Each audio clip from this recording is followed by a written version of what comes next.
Hi, I'm Mike Miller, and on April 4th in Washington, D.C., I presented at the World Vaccine Congress about how to reverse misinformation in your social circles and communities. This presentation reflected the content of the book I'm working on, Reversing Misinformation, How to Help Your Family, Friends, Community, and World. Highlights of my presentation follow here. Thank you. My goals here for today are to help you understand why people become misinformed and learn how to reverse that misinformation. And the goal for that, the ROI, if you will, is you can improve your relationships. Again, we're talking about people in your social network, friends, family, coworkers.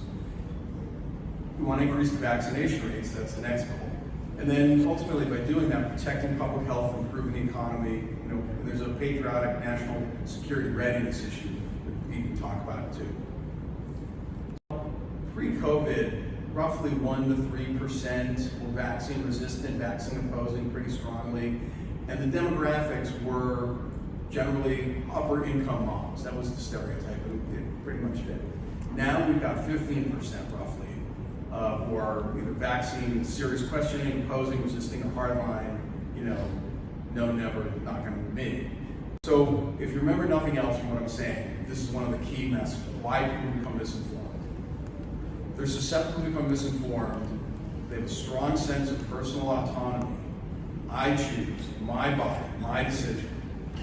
And you pair that with, they've got a mistrust of big, and then you fill in the blank. It could be big biopharma, big government, big media, big healthcare, big, who's spreading it? Who's, fertilizing and fanning the flames when they can? There's two kinds of main groups. People who are making money.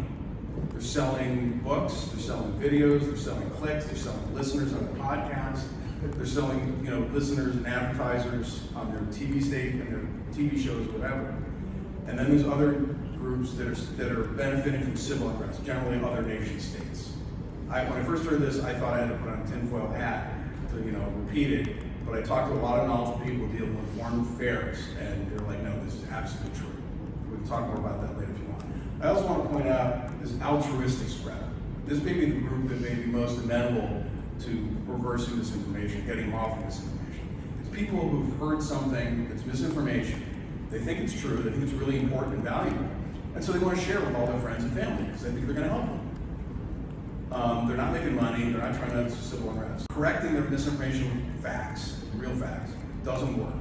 So what you need to do, and it's not intuitive to a lot of people, particularly a lot of science nerds, right, is you got to not do that and have empathetic discussions with people who are in your trust circle. So there's motivationally based conversations. Again, active listening, not challenging, asking these open-ended questions. Can you tell me more about that? You're not telling them something, you're listening, you're asking for information, letting them be the expert, meeting them where they are. It involves active listening and letting them be the experts in their own reality and to explain to you what they're all about. Through these conversations, you can try to identify the reasons for the mistrust, because every individual has different reasons. It can be historical, personal. It can be historical for their demographic group. Again, who do they mistrust and why? It takes a lot of different forms. It's probably a more complicated matrix than that thing I showed before. And again, you want to focus ultimately on their goals and motivations. What this is all called is called motivationally based conversation. I did a little bit of survey work about what is this misinformation doing and what kind of form it's taking. This is not just vaccines and COVID. And this survey work is very unscientific, I'll admit it.